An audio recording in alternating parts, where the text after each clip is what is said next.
Hello mga guys! So ngayong araw na ito ay may share ko sa inyo and hindi ko alam kung ganito rin kayo. Nakita nyo yung garapon na yon? Yun. Kunin natin. So yan. Yung mga nilalaman nito ay ayan, merong suka, merong ketchup, may hot sauce, tapos yung dip, mga dip na kung galing saan man yung dip na yan. So ayan, makikita nyo guys sa loob, halo-halo na yan, nilalagay ko sa isang garapon. Ganyan din ba kayo kapag halimbawa nagpupunta kayo sa mga food chain, iniipon nyo ba yan, mga ganyan?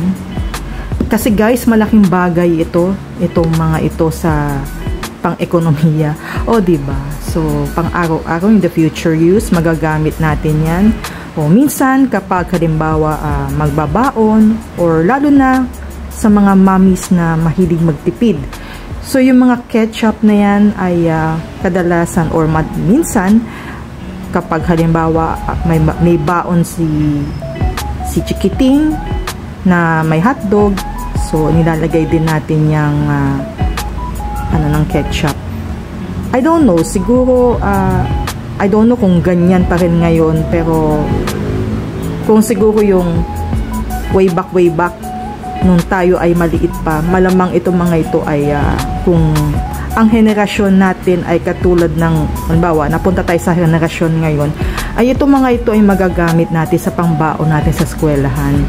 So hindi ko lang alam kung yung mga kids ngayon ay uso rin yung ganyan, ibabaon din yung ketchup, yung ng ketchup kapag halimbawa may spam, may hotdog na nakabaon sila, so kasama na yung ketchup, ibabaon na rin yung sachet ng ketchup na nanggaling sa food chain. So ganyan din ba kayo guys kapag halimbawa may mga sobrang ketchup na sachet or suka, yan ba ay tinatapon na lang ninyo basta-basta o iniipon nyo sa isang garapon para magamit nyo in the future, pang-ekonomiya nga. So ayan, aside from meron tayong nakaboting ketchup doon kasi mahal yung ketchup ngayon, so ayan, para malaking tipid kahit paano. So marami yan, ayan, marami yan.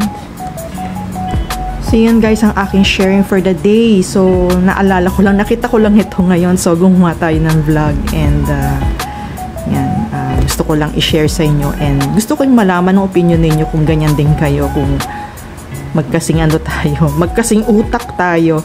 So ayan, so yan, maraming salamat guys sa inyong lahat sa kakapanood ng aking mga videos. At dun sa lahat ng mga first timers, please don't forget na paki-subscribe and paki-click na rin yung notification bell para ma-notify kayo kung may mga videos akong ipapasok dito sa YouTube. So yan, mano-notify kayo ng aking bell, o diba? So yan. So yan, maraming salamat po muli. At pwede pala kayo mag-iwan ng inyong comments sa comment section below sa mga opinion ninyo at pakiclick na rin yung like button. So yan guys, maraming salamat po muli. And always stay safe and God bless. Hanggang sa muli natin pagkikita, kita-kits tayo ulit. Maraming salamat. Paalam.